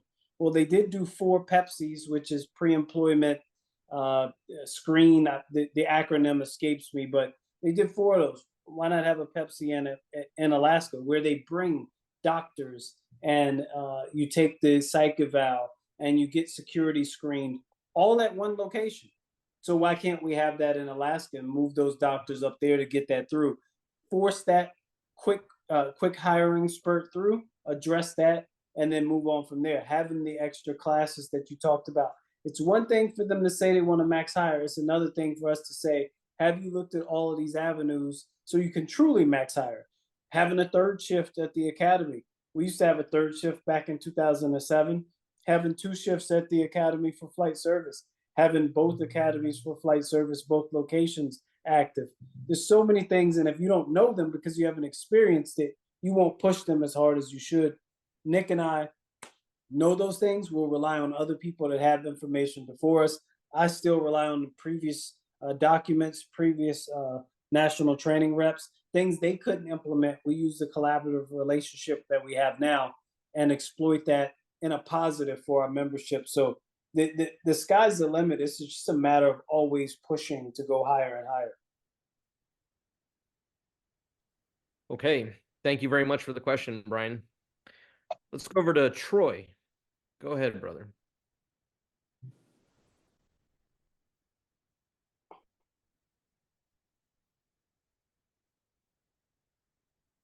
Are you able to come off mute? I'm Troy? here. There we go. All right, I think I got one thing done. Can you hear me? We can hear you. Yes, Troy. sir. All right, sorry, I don't got video. I'm up in Barrow, Alaska. I'm flight service, Troy Hall. And I work at Fairbanks Flight Service too. And I just have a quick question for you. It's just something I've noticed over the years. Is I came in under the white book, and the first day at the academy, they put us into a big convention, big room. They told everybody that, your pay's this, you get no per diem, and if you don't like it, there's the door, was the attitude I came in with. It's been gotten better over the years, but I've noticed that lately anyway, with the new generational changes and so forth, it seems money's not as valued. It's more a way of life and so forth. And the employees are picking up and leaving if they're not happy with their job. And we're training a lot of people, and Fairbanks is becoming a holding pattern, it seems like, for other government jobs around the nation and so forth. And people are starting to leave. What is the retention? I mean, are we looking at retention at all for employees, or are we talking with management of what better ways we can maintain retention within the system as this new generation comes into working at any ATC facility? Yes, sir. Hey, thanks, Troy. Every generation that comes through pushes the envelope and tells you that you have to make adjustments to the way that you recruit and retain. And Nick talks about this all the time: retention bonuses, the very specific location. Sometimes we don't want to have MOU after MOU after MOU to address every single facility, but as a whole, retention is different. People don't necessarily look at air traffic and flight service as a profession as much as they look at it as a job. We want to first recruit those that really want to be here, and then find ways to retain them as our salaries maybe don't matriculate up as fast as some other industries do. We're competitive we need very smart people. We need dedicated people. There's a lot of industries that need those people. So 100%, we have to look at things like that. How do we go about retaining it? And the agency's not going to come up with the idea on their own. You need credible, smart people to say, here's the issue, and here's how to address the issue. And typically, when they're not highly adversarial, they do listen to those type things. You just have to have a cohesive plan that actually works, and you can tangibly show them how it's going to address the issue of people coming to Fairbanks and then leaving, people coming into the agency and then quitting within months. Once they see a problem, they have a tendency to try to address it. usually you just have to bring them the problem and the solution. And Troy, any one of these issues and the problems, exactly as you're speaking about there, starts with data. And I think you asked, is there data on it? So when you don't have national leaders who are going to just take I would say, what the agency says at face value, I think this is where Jamal and I's experience starts setting us apart. The agency did show Rich and the NEB that at what's called a strategic leadership meeting at one time. And they said, look, here's attrition, looks about normal by the finance standards, and move on. The first thing that that I did, and others that were looking at each other in the room said, hold on, wait a minute. Like, have you broke that down? We know where are these people coming from? And it would be the exact same thing for flight service. Do we know what facilities they're leaving? Or do we know what flight service stations they're from? What point they are in their careers? Because we could say all day, right, that, man, people are leaving. If we looked at it and said there's 3 people nationwide that have decided to resign from the agency in the last 12 months, we'd be like, well, man, maybe a lot of, I don't know that maybe I was the one around for those 3, and the narrative grew from there. We said, wow, look at this. There are 45 people in the first 5 years of their career that have resigned. And that number is, wow, when you look at the totality of 14,000 people, that's a minute number. But we've never seen an attrition level like this. And clearly, we can identify a trend. And as Jamal said, then you capitalize on the ability to negotiate. What he was referring to, one of the things that we want to do is not just work on increasing the wages and compensation and how fast you move up through your bands, but we could start opening the conversations of what does retention bonuses look like? You're either stuck at your facility or you've planned to stay there for whatever place that is, as long as you possibly can. Well, that value, that experience level has value. What does it look like that 5 years at the same facility, flight service or air traffic, that you then get some level of what is 2% payout of your base. At 10 years, that increases from there. At 15, 20, 25, and you get the point. We have these opportunities with the economy the way it is, with the career fields that are being set out, coming out of a post-COVID environment where people are getting paid 6 figures to sit at home on a laptop now. And we're the ones, air traffic, flight service, or other aviation safety professionals, we are the ones that get to show up in, whether it's an emergency situation or whether it's COVID, we're being out there answering the bell. And I think that has changed the career field and something that we need to make sure is used in the negotiations. So we have a lot of work to do. And ultimately, it's making sure that the leaders of this union can work with the agency to show you exactly what's going on in the ways that we'll be addressing it. Thanks for the question, Troy. Any follow-up? Thanks for your time, guys. Thank you. Awesome. Okay, let's go over to Mark Bonner. Welcome, Mark.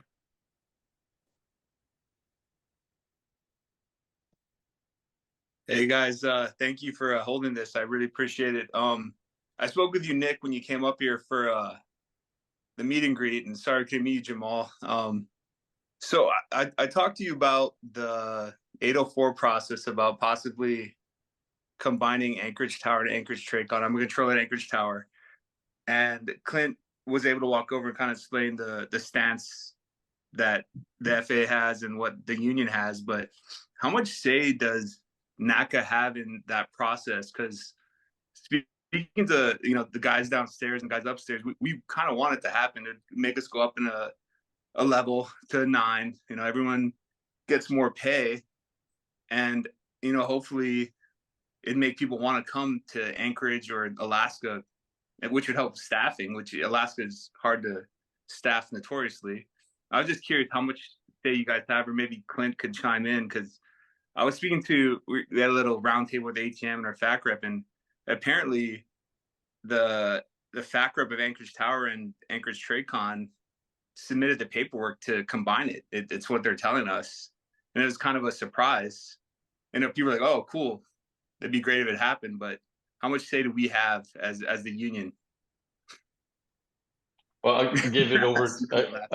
So I'll start it with allowing Clint to give, I guess, the background and context. And then I definitely want to jump into your question because, Mark, that was a great segue into when we kicked off our campaign in Alaska, and the energy was extremely high. And we had conversations with Anna for several hours just about sharing the ideas and learning from one another. And I think that's the most important aspect of this is what ultimately are we trying to fix? And before Clint dives into the history of it, that's what we have to identify.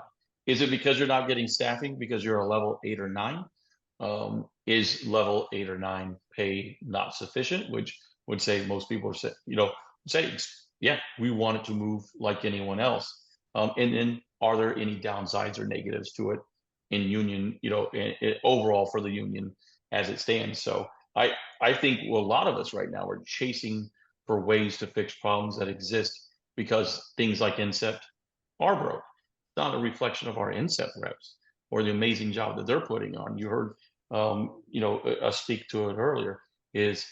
But there is for many of our level 8s and 9s completely froze out of the Incept process. So I'll cover that part after Clint covers the past. But I just want to let y'all know those are the types of ideas and conversations we have to have in order to learn of how do we want to proceed and does this make sense for us overall. So Clint, over to you, brother. Yeah, Mark, I know we talked about it a little bit, but just a very, very brief history, as I don't want to take everybody's time too much. But so when I first became the RVP, I came over to the facility and we had a lot of conversation about recombining the facility, pros, cons of it. Agency had a lot of pros, we had a lot of pros as far as staffing and possibly raising level of facility. I don't know that that's ever actually been guaranteed, so I don't want to say that and make a promise again. I don't want to promise everyone pizza every day, but that was obviously one of the concessions. I came a little while later on a facility visit with Paul Rinaldi.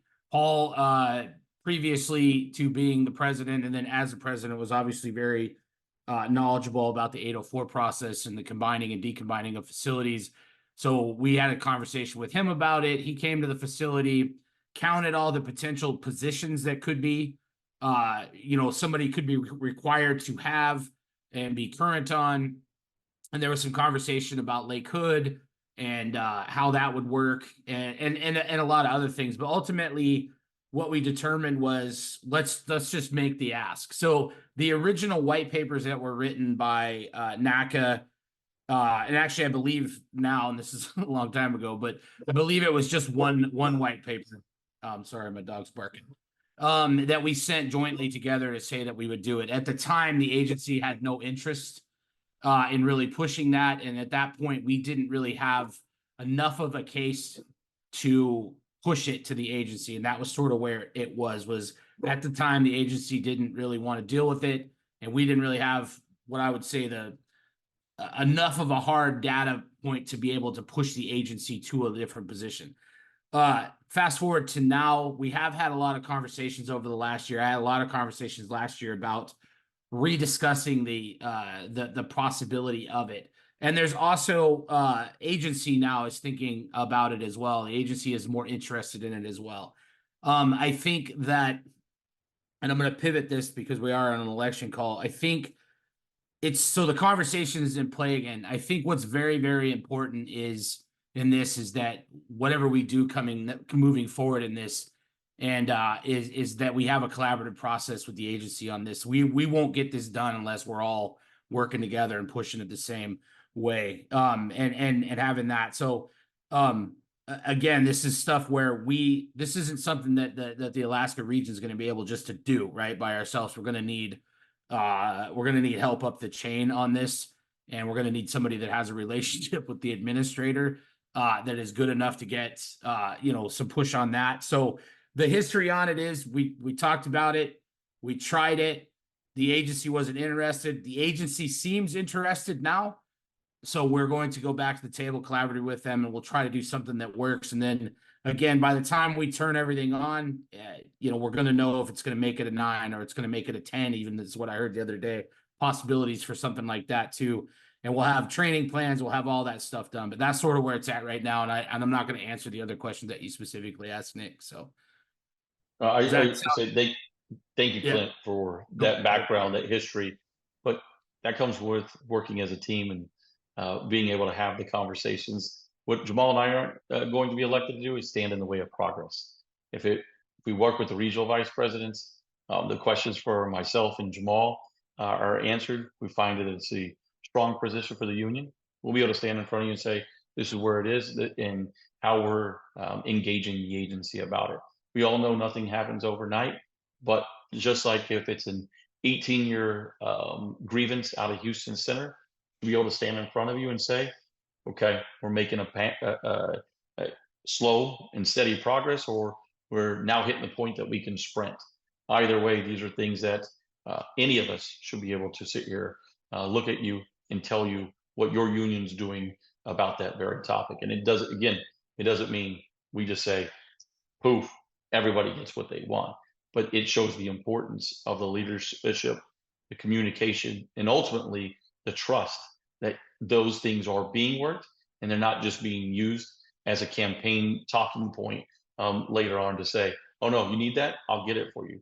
Because right now, our president goes to facilities and somehow every time they leave a facility, and then if Jamal and I visited, we hear about a special MOU they're going to get later on, or how they're going to that we're going to get this, or they're going to send us at Jacksonville an entire group of academy graduates directly from Jacksonville Center here. And then when asked, say, oh yeah, well, there's attrition at the academy, and I don't think we're able to do that right now. So you have to have leaders that know you don't just go around promising things, because that's the easiest way you divide a membership. And that's happening on a routine and consistent basis today.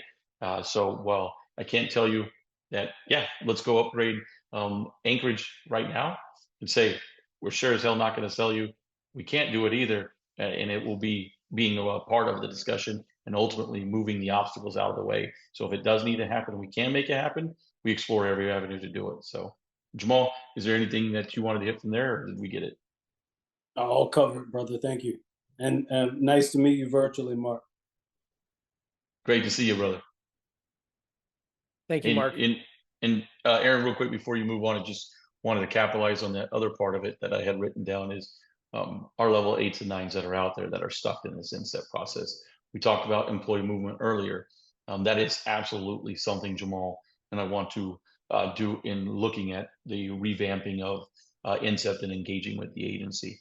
Our processes have to make more sense of a facility. One, that if you're in an 8 or 9, you likely have a much higher training time. If you're in an up down, we know your training time's higher. Then it doesn't mean slow down the VFR towers, but we need to work on equitably distributing those that are coming out of the academy, and then targeting and making sure those persons can move to an 8 and 9 facility that they want to move to, and increasing those vacancies, because there's only so many 8s and 9s in the system in its entirety. Is if we look at it, we know the agency will never say, let's just staff everything at 125%. But if we can show them that there is such things as what's called retention and throughput, is that you have to retain a certain number of bodies in order to throughput and have throughput of that facility that are going to go on to staff the 11s, 10s, 11s, and 12s, that system actually increases, decreases checkout times and moves bodies through the system faster, instead of us just saying, well, I guess we'll wait 8 or 9 years until we have enough. Everything will fill up, and then this inset thing will work again.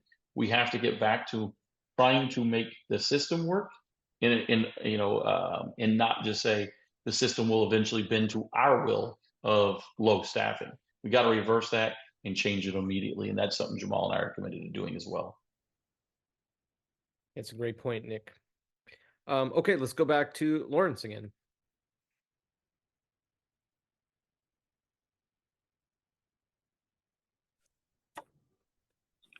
I don't mean to monopolize the conversation, but I am who I am, so I'm going to be here.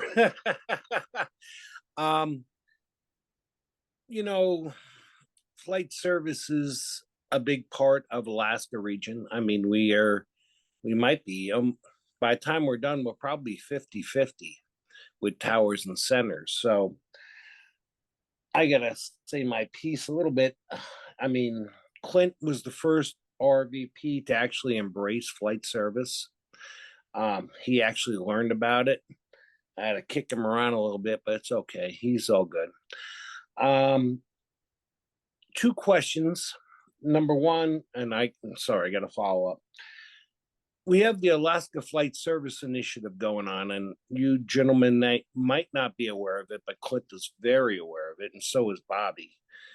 Our equipment literally sucks, and we're trying to get new equipment. We went through the towers and centers, voice switch system, and John Shedden is involved, and we have our people on board. But the fact of the matter is, it's just taken so long for us to get new equipment and a new voice switch, and we lose. I do outages every week for Alaska Flight Service and Fairbanks, and I do all Northern Alaska. So long story short, I just asked him, can you get spooled up on the Alaska Flight Service Initiative with Clint and with Bobby so we can get this done? Because that's the other thing in my administration that I did not get done, and I would love to see it done. Definitely committed to that, being versed in the things that are important to all of the membership, not just air traffic control. We're not running to be the air traffic control national executive vice president, president. We're looking for NACA, and you guys are part of NACA, so absolutely. The little bit of information I do know about your equipment is Oasis, I believe. It's old, antiquated, needs to be updated. We were aware of that during the CBA negotiations. We did put in some, provisions as if it's not recorded, then they can't use it for performance management, et cetera. But no, 100%. We have to increase and improve the technologies there so that you could do your job more efficiently and effectively. That's fantastic. Thank you, Jamal. And my follow-up is on the fatigue study. So just a little history. Alaska Flight Service was not included in the fatigue study. And now I'm not quite sure the administrator's fatigue issue will hurt us, but I might be wrong.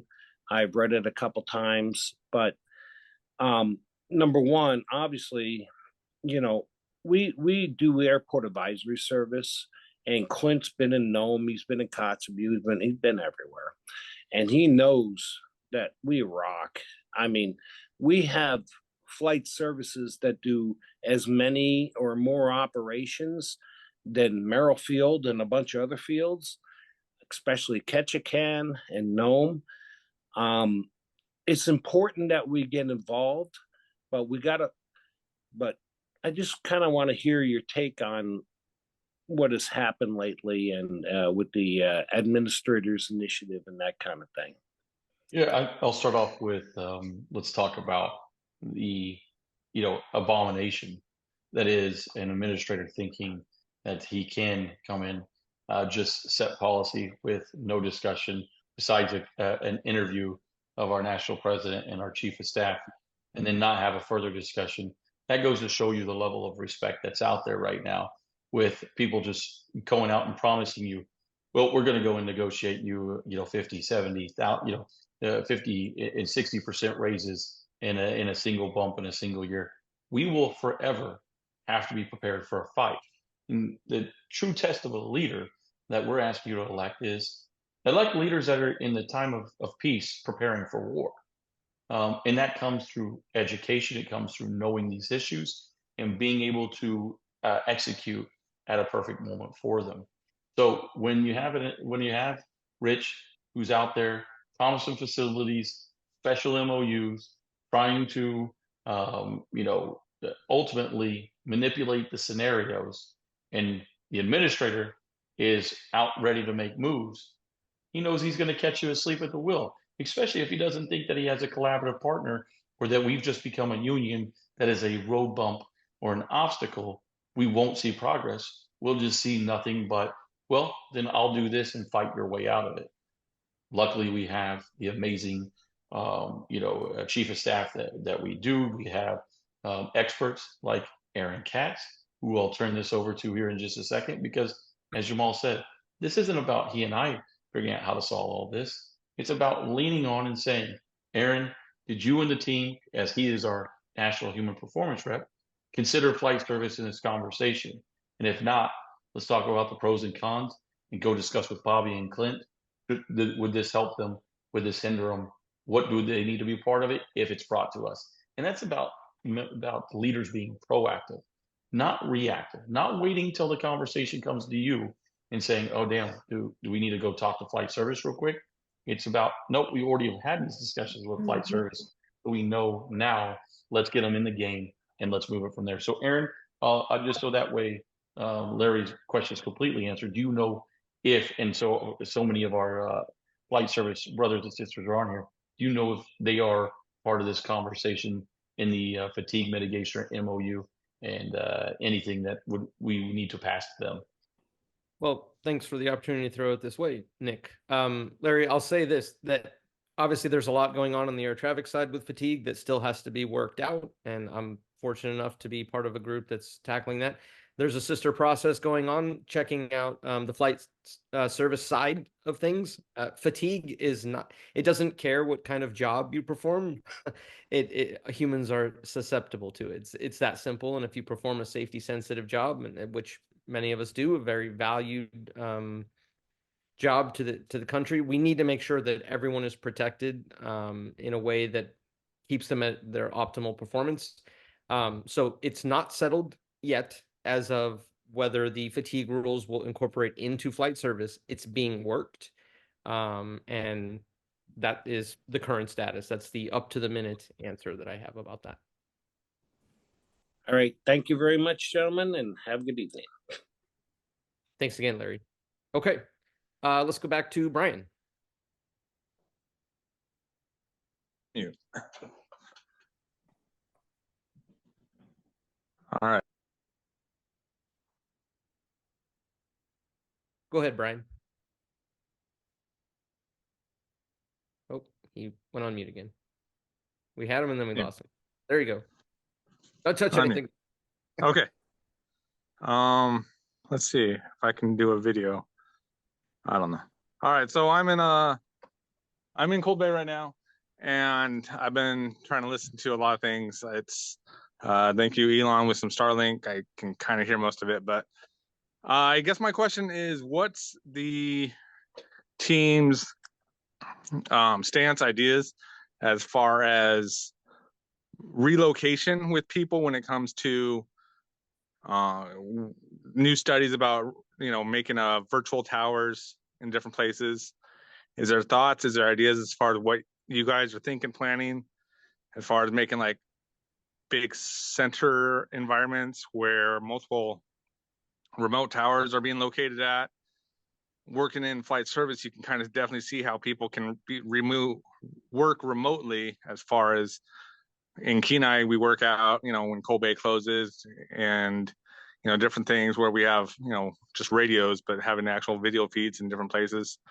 What's your guys' stance on that as far as upcoming future headaches and questions and relocating people from little small level 4s to a big kind of, if you would, super center, but for a remote tower, kind of something like that? Well, thanks, Brian.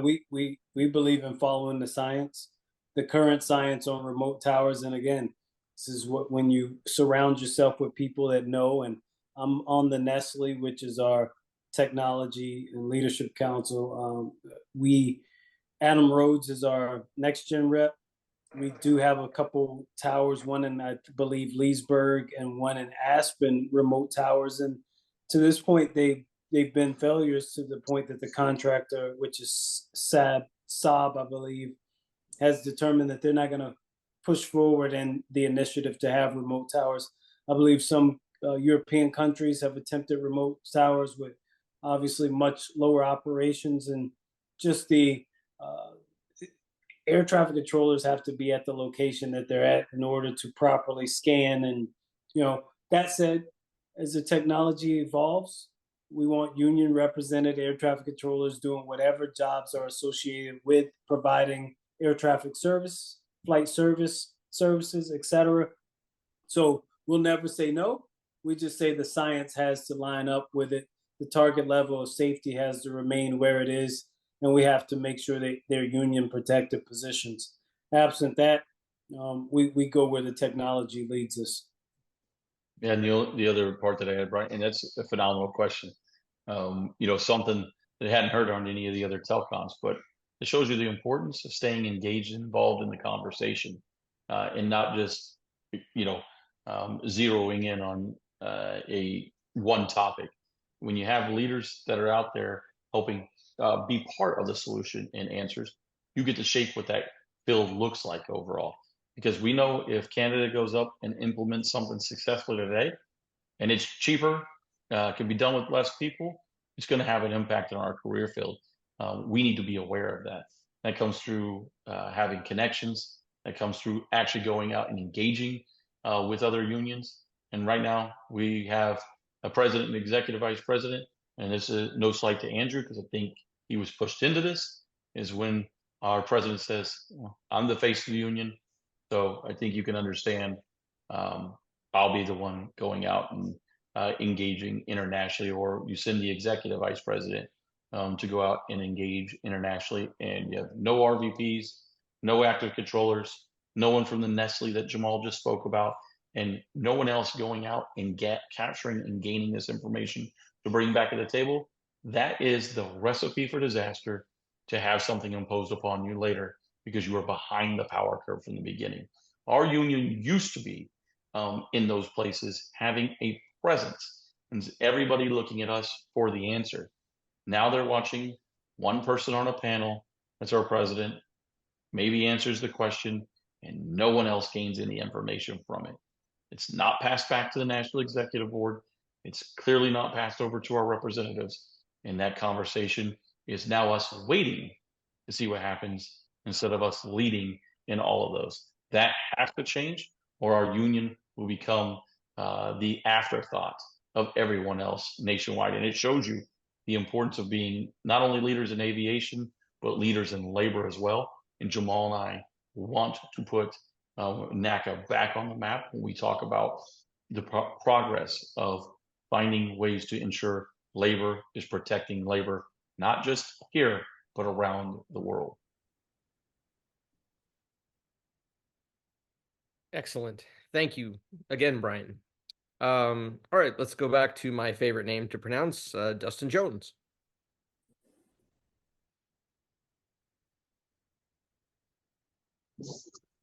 Hey, just wanted to it's not a question. I just wanted to expand on what Larry was saying about our equipment at Flight Service. It is seriously antiquated. I guess I know Center a little bit more, so to draw some parallels, Oasis is it's like MeArts, and FS21 is what we would kind of like, and that's more like ERAM. And our VSCS, our voice switch system, it's so fucking old that I went to a museum in Seattle, an aviation museum, and it said, it had this panel of all these frequencies and this phone dialing system, and it was like, this is what controllers used to use. And I was looking at this is what we use. It's so 1970s and 80s, and we have so many frequencies that they can't even put it into a VSCS, like a little touchscreen. There's not enough pages on a touchscreen VSCS. So there's a serious problem with our equipment, and it's only going to get worse as we move forward. We got, there's literally copper wires that are covered with tinfoil to keep from radio frequency interference.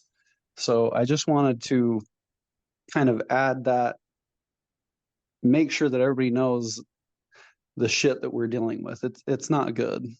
And Dustin, I got to see it firsthand at Fairbanks. I haven't got to go out to any of the remote sites yet. Jamal and I don't know if we own a coat that would keep us warm enough to go out to those remote sites yet, but we'll definitely invest in those throughout there. But I got to see the equipment that you're talking about in so many, Cassidy and so many others took the time to walk us through exactly what you're saying. I think this plays into exactly what Jamal and I were saying earlier. We have to get to being our own media. You have TikTok, Instagrams, social media sites now that explode. We don't need to wait for an incident in Alaska to say, oh my gosh, what happened in Alaska? And did anybody even know about this? We could be talking about the day in and day out of what it's like for one of our flight service NACA family to be going to a remote site or to be working in a flight service station, at one of the central areas and saying, this is how far we are behind with the times in Alaska. And these are the impacts to not only the economy, but the growing economy in the area, the moving of commerce, and ultimately the gross domestic product, which without aviation, Alaska would have zero ability to move goods and services into the area. It's one of the crucial and vital keys to the airways that are out there, and to just people living in Alaska in general, and seeing that, like you said, how many people are either transitioning or living in lakes, and it's not just for the sports of hunting, but to actually live as well. So many of the jobs are based around aviation. All that to be said, no one there is none the wiser when we sit here and wait to play defense instead of going on the offense, saying, look at the investment that can be made, the improvements that can be done, and this is how it benefits you. And we, the air traffic controllers, completely support it and want to be part of these solutions to help out not just Alaska, but the rest of the country. And this is what we do. That moves the American public. When the American public moves, that's how we get funding and money to do the very things you said. Because we can yell at a manager until we're blue in the face. We've beat our head against this wall long enough. It can't keep doing the same thing and not call it insanity. And that is wait for an incident and then try to make an improvement from there. Let's get in front of it and start being our own media and start actually showing the American public what we're dealing with. Excellent. Let's go back to Larry. I just wanted to piggyback on that. So in Nome, we don't have a really good tech ops backing. Like the towers and centers get really good tech ops backing, and we get kind of what's rest, But in the back of the STVS that he was talking about, it says Dallas Love Field. When they redid Dallas Love Field, Nome got their STVS equipment, which is our panels and stuff. So I just wanted to add that to the conversation. Appreciate it, Larry. And like you said, I mean, all these points, while you all live it every day, it's the importance of just getting on a phone call and hearing it and talking about it, so you can educate your leaders to go out there and say, okay, I don't know what moment that I'm going to use and capitalize on this, but without this conversation, it goes into the abyss, or it stays in the conversations in the facility and never escapes. And that's us working with Clint and Bobby and saying, okay, let's take, what are we doing on these 3 action items? What are our follow-up, and what can Jamal and I do to help move something out of the way for you? Because usually there was a call today with about a project for Phoenix. We've been stuck on it for almost a year. And the question that we said is, who in this room needs to say yes? Because somehow no one is saying yes, and we all agree it needs to happen. So which one of you is it? And when you put the agency in a position to say, so if we all agree, how do we get it done? And a lot of times the agency will come forward and say, well, actually, we're having a lot of problems with this office over here. That's not us. Then we go and use our influence to move that ball and clear that obstacle out of the way. So we appreciate every one of these ideas, every one of these questions, and ultimately the education. So that way we can represent you the best we possibly can when you elect us as president and executive vice president. Well, thank you, Nick. I appreciate it.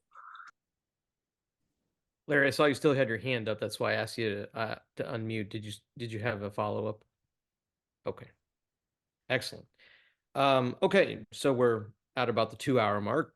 We don't have an end time to these, but I'm not seeing any more hands raised. And for the first time in the history of Engage with Team Daniels-Haltom Town Halls, we have pitched a shutout in the chat. Brittany's had it easy tonight, but amazing job of engaging cameras, the hand raising, using that function.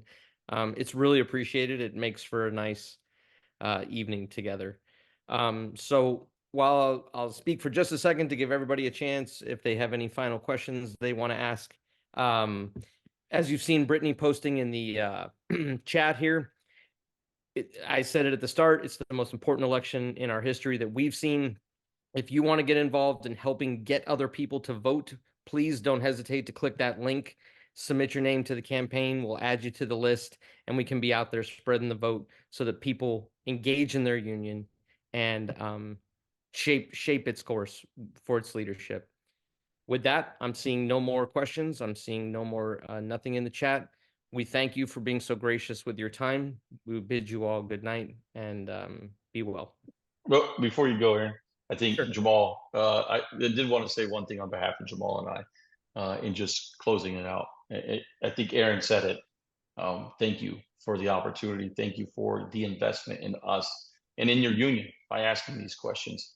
It truly means the world to us. But remember this election doesn't happen from just Jamal and I getting on a town hall and talking. It's all of you now going and talking to somebody else and ensuring that your questions are answered before this election ends. It's paper ballots that go out on June 3rd. You're going to have to take the time to go to a mailbox, fill it out. And while that doesn't seem that difficult, so many people will look at that and say, that's somebody else. Somebody else will fill it out for us. Do not lose the chance. Do not miss the opportunity to have the greatest change to your career, your profession, and your union and an entire labor movement by saying, you know what, I got educated myself, or I made sure that I at least went and sought some information out. I asked the candidates the question, or you be willing to go tell somebody, this is why it's so important to vote, and here's why I'm voting for whoever it may be. Jamal and I will absolutely, obviously, would prefer that to be us.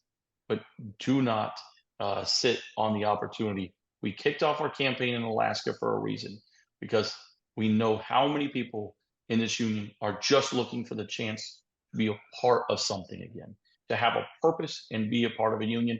And that comes when that ballot lands in your mailbox. You can be part of this union again, where obviously cast your ballots, cast them with pride, and lead this union and own the direction that you want it to go. If you're saying, I want to split this ballot and elect Jamal and Rich or Nick and Mick, I'm going to tell you right now, that to me is you missing the opportunity to really capitalize on two people that are saying, we want to go and push ourselves with all of you and move us forward in a direction together. We would be absolutely missing an opportunity to not elect Jamal Haltom as the next executive vice president. You hear his expertise, you hear his honesty, and I'm going to tell you, he pushes us all to be better. And he's willing to listen and engage at a level that I've never seen before. So if you have any inkling or any fear at casting the ballot for either of us, either please call us directly, ask a member from the campaign. We stand on the records that we brought, but don't do it from an anonymous website. Don't do it because somebody tried to go out there. Mick and Rich are using those as their campaign platforms to cause confusion and chaos. And if they're willing to do it to get elected, they're willing to divide the union and not educate you to go from there. So I just wanted to make sure I said that before we close out, because Alaska, you have a pivotal role in this.